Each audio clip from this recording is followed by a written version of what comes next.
Hello again. Bogeyman's gone, so let's see what rich pickings we can dig out from this week's European papers. Now, first off, all those internationals. Destination Brazil, of course, 2014. To get there, though, you have to go through endless rounds of preliminary matches to see who measures up. A bit like a courtship with Tom Cruise, say, but without the Thetan overlord. Anyway, this midweek's results were possibly the worst set of qualifications since Prince Edward left college. Spain, for example, could only manage an oof away to Georgia, 1-0. Sounds like a classic performance. 80% of possession, 1 goal. Olé! Germany, meanwhile, scraped their way past Austria away, 2-1, with a great selection of German gurning on the sideline from Jogi Löw. Here it is: curse, yell, tremble, doubt. That's my favourite one there. In other news, hot shots Belgium could only manage an enormous frustration in their 1-1 draw with Croatia. And as for the Azzurri, it was Piccola Italia, Little Italy, in their very underwhelming 2-0 win over Malta. In fact, of the major nations, only Holland shining under their new boss, Louis van Gaal. First, they gave Turkey an orange stuffing, and then they got Hungary straight afterwards. So unconventional. Anyway, the new Holland convinces, says Algemeen Dagblad. In other news, doctors preparing Jordan's next surgery.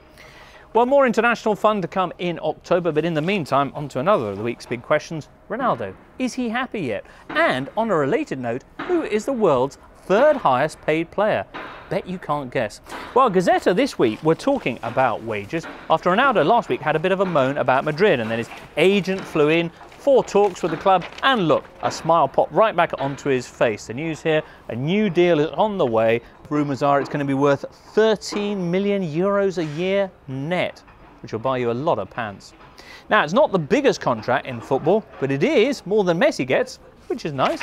What's surprising, though, is the list of the top 5 earners in football as compiled by the Gazetta Dello Sport this week. In first place, of course, is Samuel Eto'o of Russian club Anzi Makaleli. 20 million euros he gets from them. Second place, for the moment, Zlatan Ibrahimovic on 12 million euros. But if that sounds like a kick in the head, look who's in third. On 10.6 million a year, more than Messi, Kaká, Yaya Toure and all the rest of them, Dario Conca. Dario Leonardo Conca. He's an Argentine fantasista, plays for Guangzhou in China, 29 years old, never played for the Argentine senior side, and he's getting 10.6 million euros a year. Although, being Conca, there must be some strings attached. By the way, anyway, there's some good news in last week's other sad footballer story. Poor old Cesc Fabregas. You'll recall that last Friday he issued his very own cry for help about his sad situation in the Catalan capital. Then, on Saturday, suggesting there's a conspiracy against me. This week, though, after getting a couple of inquiries from Milan, El Mundo has him coquettishly reclining on some nearby sand, joy of Cesc all over his face, saying, "I am very happy at Barcelona. I'm a fighter, and I'm going to fight for my place in the first team." Great news.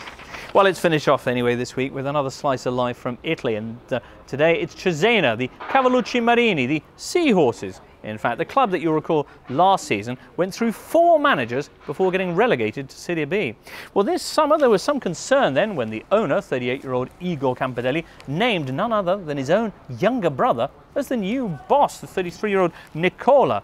"I am here on merit, not because of family ties," insisted Nicola back then. He'd had a couple of seasons of experience with clubs in the 4th and 5th tiers. Tiers, though, is how this one has ended as well, because just 3 games in, his big brother has already made him the first manager anywhere in the top European divisions to get the bullet. Fratelli Coltelli, as the Gazetta's evocative headline had it on Tuesday. Brothers of the knife. Motive for little bros heave-ho. 3 straight defeats. 10 goals conceded, only 2 scored in the country of the Medicis. That's reason enough. Quote here from the boy's father, who says, "It's all my fault. I got my lads into football. Still, better for Igor to fire Nicola now than let things drag on unnecessarily." Oh, Christmas will be fun round their house. Now, while young Nicola heads off to form ACBDI, Igor, fresh from his relative disaster, has now turned to Pierpaolo Bisoli, no relation, who had previously taken Cesena to 2 straight promotions before heading off to Cagliari and Bologna for disastrous stints there. And his return saluted by a truly remarkable bit of writing from the dear old Gazzetta. "It is the 11th of September, they say, and this is like a sporting ground zero for Cesena." Top Stop writing, fellows. And on that note, that's it for this week's paper roundup. We'll be back in 7 days with more fantastic European headlines. Have a super time. Until then.